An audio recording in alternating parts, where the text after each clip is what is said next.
Salut à tous, j'espère que vous allez bien. Alors aujourd'hui on se retrouve dans un lieu secret, je peux pas vous dire où je suis, mais on est ici pour voir quelques voitures exceptionnelles.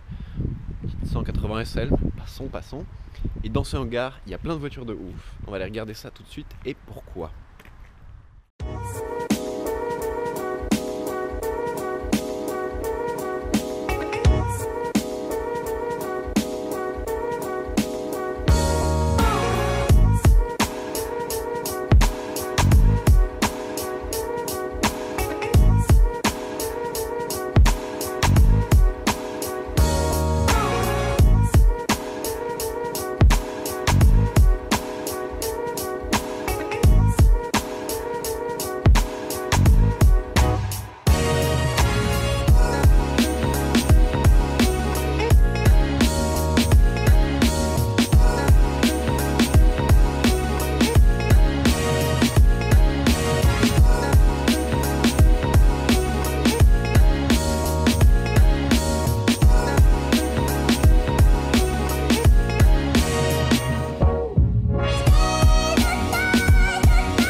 Donc ici, Ferrari 550 ou 575 Maranello, je ne sais jamais, type E. Ici, Opel Commodore, je ne connaissais pas ce modèle, mais le nom est stylé et apparemment la voiture c'est un truc de fou. Type E, F-Type Project 7, Jaguar XK 150, une Porsche 911. Plein de voitures très spéciales sous les bâches. Et on va aller monter ici et regarder d'un peu plus haut. Et donc en fait, pourquoi toutes ces voitures? C'est que le propriétaire de ces voitures, qui court dans beaucoup d'événements comme le Tour Auto, le Mans Classique, enfin toutes les choses comme ça, il fait la promotion de... Enfin il fait la promotion... Le but c'est de donner de la visibilité à la fondation Gustave Roussy, qui est une fondation contre le cancer proche de Paris. Et donc le but c'est de donner de la visibilité à cette fondation pour pouvoir lever des fonds pour la recherche contre le cancer chez l'enfant. Le but c'est de combattre, de vaincre le cancer de l'enfant au 21e siècle. Donc ça c'est une histoire qui est chère au propriétaire, car malheureusement il a une histoire personnelle avec ça. Je trouve que c'est une belle idée au moyen des voitures de pouvoir faire la promotion d'une cause aussi noble, d'une cause aussi noble que la recherche contre le cancer des enfants. Donc évidemment, je vous mets le lien dans la description de la Fondation Gustave Roussy, de l'association, tout ça, vous pouvez aller voir. C'est intéressant déjà de s'informer sur ce que c'est. Bon alors comme vous le savez maintenant depuis un moment, je suis pas du tout un expert en ancienne. Jaguar XK 150, E-Type. Et du coup, une que je connais un petit peu mieux, la Jaguar Project 7. Elle est sortie avant la F-Type SVR. C'était la première voiture réalisée par le département SVO de Jaguar Land Rover, donc Special Vehicle Operation. Project 7. Donc en gros, c'était une F-Type V8 5 litres, c'est le même V8 5 litres, sauf que là il est poussé à 575 chevaux, 680 Nm de couple, donc plus puissante qu'une Jaguar F-Type normale, enfin F-Type V8 S normale, et surtout la carrosserie est complètement différente. Donc là on a une énorme lame en carbone, des bandes, des cercles avec des chiffres, comme les voitures racing quoi. Ici, ce qui est propre à plusieurs voitures du propriétaire, c'est le perroquet et le chiffre 23. On a des énormes freins, des jantes spécifiques, des jupes en carbone. Et c'est un cabriolet exclusivement la F-Type Project 7. Il n'y a pas de toit rétractable électriquement qui se met en appuyant sur un bouton. Il y a juste une petite tente, un petit peu comme sur le Boxster Spider si vous connaissez. Et donc aujourd'hui il pleuvait, donc heureusement on a pu mettre la petite capote. Mais bon, apparemment au-delà de 180 km/h, elle s'envole. Donc c'est un souci. Donc bon, a priori quand t'as cette voiture t'en as d'autres pour conduire quand il pleut, donc celle-ci tu la sors quand il fait beau. Mais c'est une tuerie.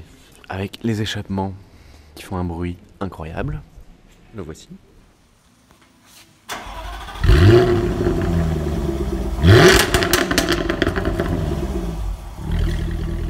C'est une voiture qui est limitée à 250 exemplaires, évidemment tous vendus depuis longtemps, enfin tous vendus même quand ils l'ont annoncé je pense. Plus exclusive, beaucoup plus rare qu'une F-Type SVR. Peut-être un petit peu moins aboutie, mais la F-Type SVR, elle est sortie après la Project 7, parce que la Project 7, comme je vous l'ai dit, c'était le premier modèle fait par SVO, et après il y a eu le Range SVR, enfin le Range Rover SVR, la Jaguar F-Type SVR, et qui sait ce qu'ils vont nous apporter de plus. Mais donc voilà, la Project 7 c'est une rareté. Donc voilà, la carrosserie, ce qui est spécifique à l'arrière, c'est la bosse qui rappelle un des modèles historiques de course de Jaguar. La type D, si je me trompe pas. Ah bon, évidemment je vais me tromper, mais c'est pas grave, je vais mettre une photo. Donc sur la F-Type SVR, ce qui est différent, c'est que déjà elle est 4 roues motrices et l'aileron est mobile. Et puis c'est une carrosserie de F-Type normale, mais qui reprend un peu les éléments à l'avant plus sportifs, comme la grande calandre. Attention, l'enfer démarre. Je recule un peu quand même.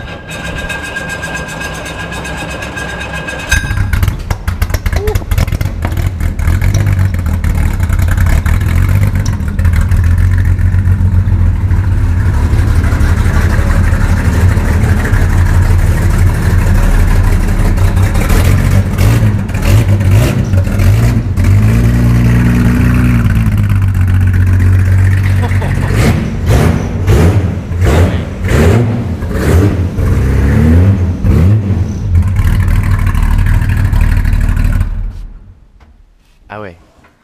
Bon, je viens de dire que la F-Type Project 7 faisait du bruit, mais du coup je vais paraître un petit peu... C'était un euphémisme. Pouah, quel bruit, quel bruit.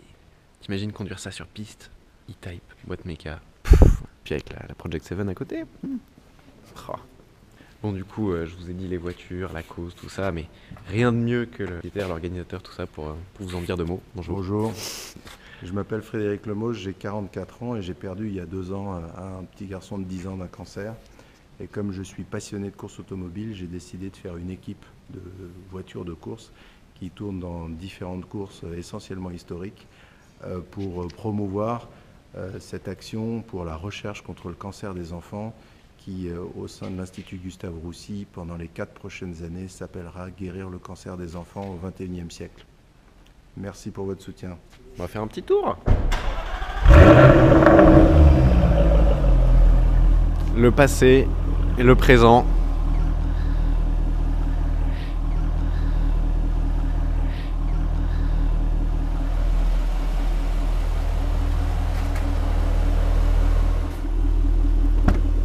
Hop. Ah.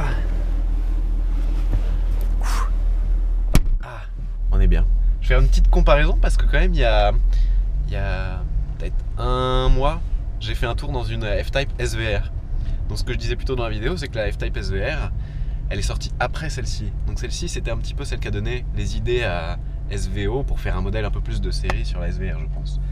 Mais donc là, on a quand même un cuir surpiqué qui est différent. Il y a beaucoup d'alcantara et de carbone dans la F-Type SVR. Ici, on a aussi beaucoup d'alcantara et de carbone. Mais on a ici rappel couleur carrosserie avec le petit la bosse derrière le conducteur. Ouh. Ah ouais, c'est ça. F-Type 2 roues motrices. Dès que tu mets un peu de gaz, si tu as un angle de 1 degré sur le volant, elle danse. Donc sur le mouillé comme aujourd'hui, il faut être particulièrement vigilant, surtout avec une si belle auto. Ah puis le bouton qu'il faut qu'il soit toujours allumé, lui, l'échappement. S'il est éteint, c'est que vous n'avez rien compris au principe de la voiture. Enfin bon, sauf si tu pars de chez toi à 6 h du matin et que tu n'as pas envie de réveiller tout le monde. Mais à part ça, il n'y a aucune excuse.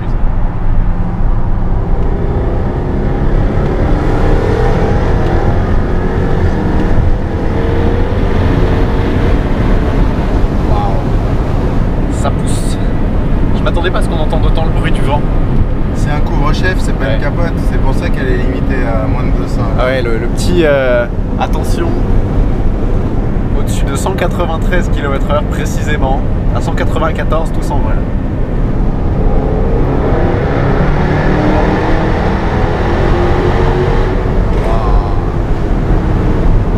Ouais, moi l'échappement de la F-Type, je l'ai toujours appelé Al Capone parce que ça pétarade en permanence.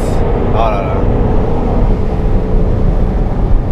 Quel bonheur cette voiture.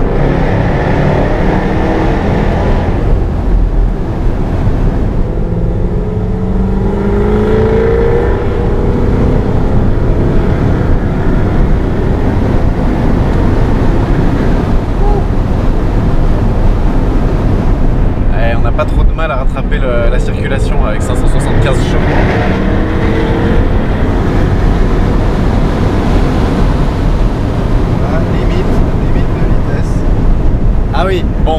rester à 110, hein, vous l'avez bien compris. Mais le vent s'est fait sentir. Hein. Derrière, on voit le...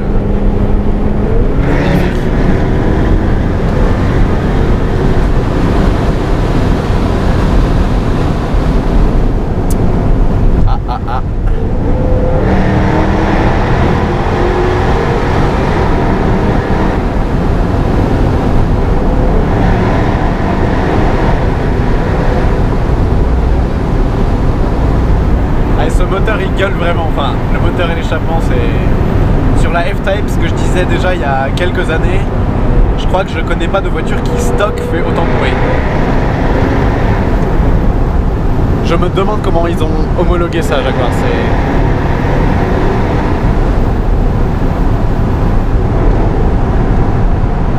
c'est... Lui il a entendu la Jaguar.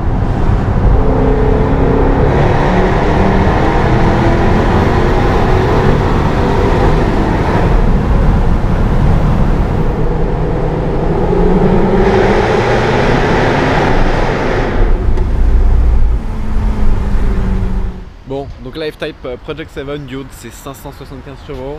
C'était très sympa. Merci immensément au propriétaire de nous avoir fait visiter l'entrepôt avec les voitures et puis de m'avoir fait faire un tour dans cette Jaguar. Le petit perroquet numéro 23, un monstre qui vient de s'endormir. Et enfin voilà. Donc j'espère que cette vidéo vous a plu. Prochaine vidéo, ça va être au Top Marque Monaco. Il y a énormément de surprises, énormément de choses et on pourra se rencontrer. Je ferai une rencontre abonnée. Voilà, j'espère que cette vidéo vous a plu, alors n'hésitez pas à mettre un pouce bleu si c'est le cas et à vous abonner si ça n'est pas déjà fait. Et sur ce, je vous dis à très bientôt pour une prochaine vidéo. Ciao!